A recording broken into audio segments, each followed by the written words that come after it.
আমার প্রিয় ভাই ও বোনেরা, আমরা এখন ৬০ গম্বুজ মসজিদের ভিতরে প্রবেশ করলাম।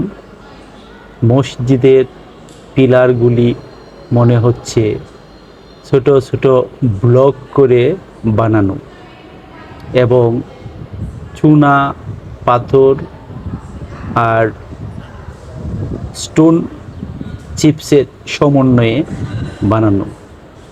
যাই হোক, খুব চেষ্টা করলাম ৬০টি গম্বুজ মিলানোর জন্য, মিলাইতে পারি নাই।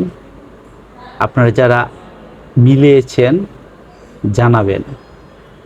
নিচে ফ্লোরের মধ্যে ব্রিক্স বিছানো অবস্থায় আছে। খুব ভালো লাগছে, শান্ত শীতল পরিবেশ, খুবই শীতল পরিবেশ। ভিতরে প্রবেশ করার পর মনটা কেমন জানি খুবই ভালো লাগছে।